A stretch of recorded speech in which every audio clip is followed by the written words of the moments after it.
I'm dancing for no reason on the internet. No clicks. I'm gonna review some comical books here for F3G2 on the Gonna Geek Network. In the back of the famous faces. It's been a long day, and it's warm in here. So A little bit. What you call punch drunk? This is the Aquaman. Smooch it, smooch it. The art in this is improved because there's like 3 people doing it, and one of them is Art Thibert, however you say his name, doesn't matter because he's him. So, as he's proven many times, there's a reason his first name is Art. So Alec Morgan does the layouts, Art Thibert and Jesus Marino do the finishes, and Cullen Bunn does all of the words. And the hint that was given, which was really a reveal, but only seemed like a hint because I'm a wuss I don't want to jump to a conclusion and be wrong until I have all that. I only jump to the conclusion after the reveal has been made. Unless it's a favorite character of yours, then I just jump all crazy over the damn place. But normally my conclusion is they're going to kill my favorite character, and I just end up being right. So yeah. But anywho, in this, Aquaman gets a little something. He comes to talk to his wife. Hey, what's the matter? He gets a little something. And then everything goes to hell from there. Because, yeah, when you fight with your wife and then you have some crazy ass eggs, it doesn't mean anything's fixed. In fact, it usually means things are worse, especially when you find out, spoiler in 3, 2, 1, that wasn't your wife. That was her sister using powers to look like her.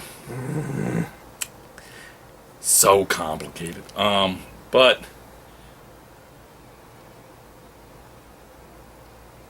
it's good. It's good. I was gonna drop the book. I'm not now. Superman, doodly doo. Oh, what have you done to my Royal Flush gang? You stupid new Oh God, DC what now? 52. They just made them like more of a gang than anything else, and I was like, ugh, where am I? But Superman cuts his hair with diamonds. We find out that whatever hoarder is working for his dad. No hint who the dad is yet. And they're just messing with Superman for the sake of messing with Superman. Perry's still acting so completely non-Perry, it's not even funny. And Clark is just angry. And I read an interview today where they were talking about, they're exploring how Superman could afford to be such a good guy because he was all powerful, but now that he's weaker and has to defend people the only way he can't be as goody-goody. But I think that actually cheapens Superman to say that he's only good because he can be, and not because that's just who he is. That's just who he is. Always has been. So I'm not liking the new direction. Damn rationalization. Spread number 10 is spread number 10. That's all you need to know. It's just a beautiful, bloody, post-apocalyptic, hot mess. The killer plant, right? You've got an army of kids. You've got a giant, my cameraman-sized cannibal with a heart of gold. So, me? Yeah, kind of. If you were like a post-apocalyptic hillbilly. Good point. I'm smarter than that. Because you don't have those kind of... Dear God. Yeah. You don't have that beard going on. But it could be a great cosplay. I'll go as No, and I'll wear a doll and a baby thing, and you can just cover Still ourselves want in to be gore. Orc Dave at some point. Dark Side War, Justice League, number 44. Is that the last of it? Possibly for somebody. I'm assuming he's not as dead could be, because that's a hell of a somebody to kill. But oh my snarkies. Also, we find out the secret origin of the Anti-Monitor. Ooh. And the Flash has a really bad day. So you had a bad day. You turned into the spirit of death. Now you run around collecting souls. Oh, they finally brought in Black Flash. But as well as Barry. So yeah, because they had the Black Racer and then the Flash. Yeah. So Batman. Do do do do do do do. Animal number 4. Bruce is still not Bruce. Bruce takes on some of his biggest foes because he gets Wayne Manor back. But as they're clearing out some of the bad guys, Clayface makes clay statues that they think are the others, 2 of the others, and he turns into a wall. So they think there's an empty room until Alfred goes there and goes, "Did you make any changes to the place? Because this room should have been bigger." And then the wall goes, "Well, I guess the jig is up." And suddenly there's the Riddler, Clayface, and Mr. Freeze in a room with an amnesiac Bruce Wayne who has no inner rage. And he still has to save the day. And he does, because turns out, even without the inner rage, and without the training, and without the memories of anything being Batman, deep at the core of Bruce is an indomitable will. True. And I think just the idea that they thought he couldn't is what made him do what he could. But it was really good, and it gave you that little hope that at some point, Bruce will, at some point, Cher will show up, slap Bruce Wayne across the face, and go, "Snap out of it!" In a Moonstruck Batman mashup. Dirk Gently. Dirk dies for a little while, and it continues to be, if you like the books, and you know you do, because Douglas Adams, if you like the books, then you're going to like this. He even wakes up from his brush with death, he gets pulled from the afterlife, and he wakes up mumbling to himself, 42? What happened? So he came into contact with the meaning to life, the universe, and everything. Deep thought. This continues to be, it's just well done, and it's fun, and I always liked Dirk Gently, and I always thought that it was so underrated, and it's nice that it's getting its time in the sun. Archie, right here, you see this cover? There's a reason I wanted this cover. Alright? And that is because I so hope that the other guy, I think it's the guy that writes that Zub guy, the guy that got writing the Jughead book, I hope he takes all his notes from Mark Waid, because in Mark Waid's Archie, Jughead is my favorite character. Jughead is just awesome. So, you should all read this, because it's just fun. This is Archie meets Veronica for the first time, and Veronica has a bad day, and they do a great job of, while you just want to strangle Veronica 99% of the time, for that 1% when she's vulnerable and human, it's just enough to make you like her, and realize that Archie is just an all-around great guy. In this, which looks like a team-up between Superboy and Robin, is actually Superman, and Grayson, he's not even Nightwing anymore. And this time, despite the names, it's Clark that's Dick, and Nightwing gets to kind of remind him of what it's like to be, decent. Yeah. And he's like, look, I deal with two-timing, backstabbing, betrayals all the time. I'm in the whole spy business now. And I'm not letting it make me as jaded as you already are, so you need to snap out of it.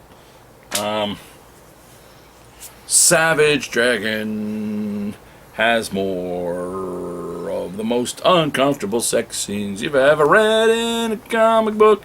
You don't need to see Mr. Glum slamming a alternate dimension version of Angel on top of the dead bodies of 2 fallen armies. Dear God. Or actually, you kind of do. But this whole issue it's a good issue. But you get 2-page splashes to Mr. for a little guy. I don't know why he's so glum. Wow, that kind of gives Saga a run for its money. Looks like it's there's a lot of sex in Savage Dragon lately. Booby grab. Lots of wham, wham, whams. I guess if you're going to be a comic book, then yeah, you still get like Thor level sound effects for the whatever. It was a really good issue that it's a decent jumping on point because it ties up to what, it ends with, our main character showing up. I love all these weird little backups in these things. I just do. But yeah, it was some uncomfortable sex, probably in multiple terms, and lots of dead bodies. And it's Savage Dragon, which I like to file under my guilty pleasure in comics. Kaiju Max, number 6, straight out of K-Max. Death, monsters. What happened to my issue? What? Why do I got a fucked up one? Probably gonna have to kill somebody, I guess. But it's okay. I already ordered the trade, so screw it. Screw it. The plot thickens. Little boy is creepier than we dared imagine. It gets worse. All sorts of shit comes to a head, and this book is so good. More and more people read it here at this store because I keep beating everyone over the head with it, and no one has ever come to me and said, "Hey, that Kaiju Max you made me read, that sucked. You're a dick." Everyone always comes to me, "That book was great. Thank you." I'm like, I know it was. Well, you got plenty of other reasons to say that. Yeah, there's plenty of reasons to tell me I'm a dick. That's not one of them. Real Ghostbusters. Ghostbusters get real. They meet themselves. A suggested Halloween costume for my family has been that I would go as Rick Moranis. Angie would go as Janine, and Bella would go as Slimer. We thought that there's potential there, especially because Bella saw me reading this in the car, and that particular day, my wife was coming out of work. She's an office manager for a medical firm. She comes out in her white dress shirt with a vest over it and her glasses, and my wife's a little shorter than a pixie cut haircut, and Bella's looking at this page and goes, "Look at mommy." She goes, as Angie's walking up, she goes, "Now look at your comic." And yeah, that is a caricature of a redheaded version of Angie. Just funny. But yeah, deep down inside, I really wanted to say I would be Venkman, but as luck would have it, I know that I'm not Bill Murray. No. But Rick Moranis, I could pull off physically. Put a spaghetti strainer on my head. Yes, have some. I can do that all day. Shield. It's Fitz and Howard the Duck basically trying to fix the rip in the dimensions created by the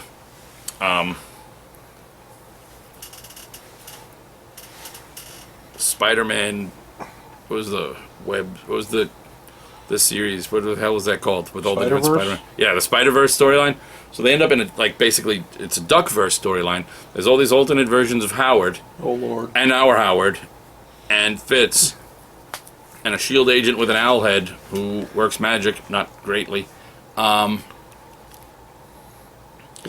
basically there is a big fat French guy and a weird version of Galactus who are both determined to make, they both say, one says he was born to do this, the other one says that it's his role in the universe, and that's, and apparently that's a point of contention, that there is a difference between being born to do it and it being your role in the universe. But what they're both fighting over is the job to savor a cosmic pate blended from the livers of millions of possible parallel permutations of the same mallard. Basically, he wants to make a beautiful pate out of a million alternate Howard the Duck livers. There's a Howard the Duck that's a nun.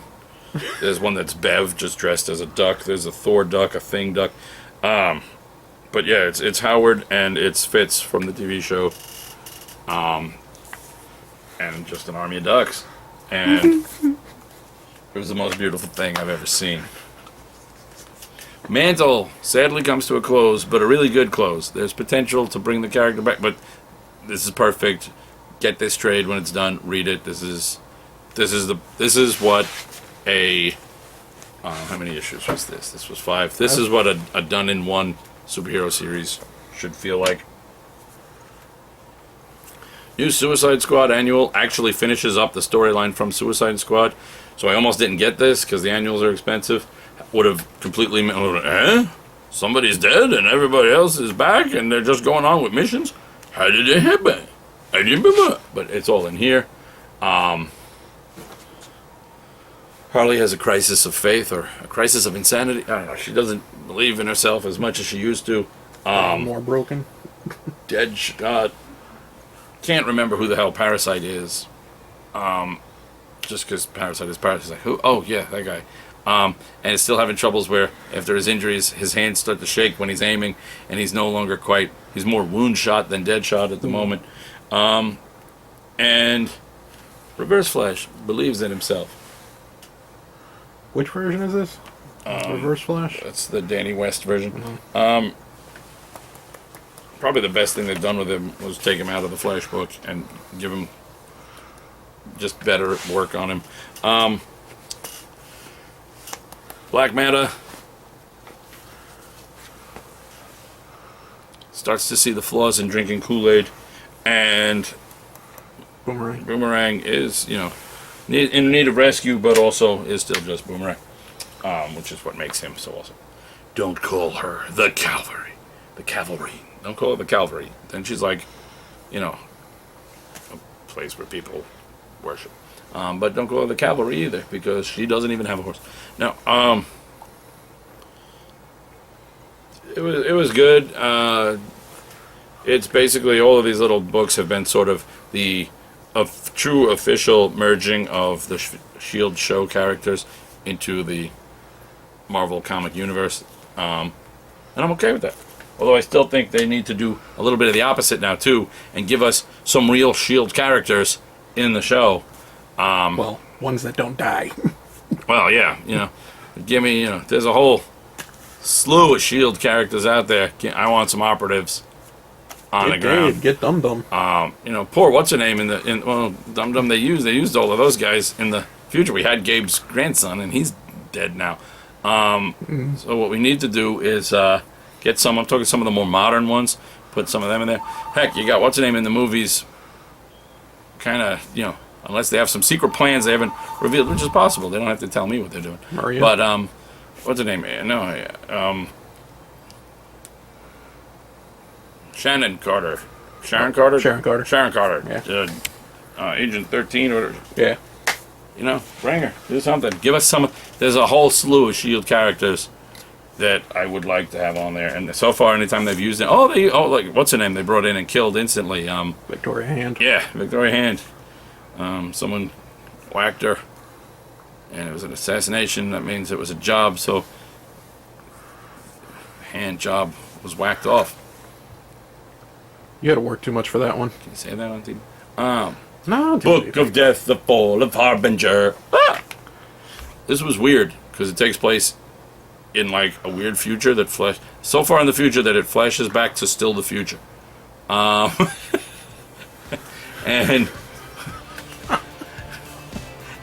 even the flashback is the future. I'm out of books. See yous.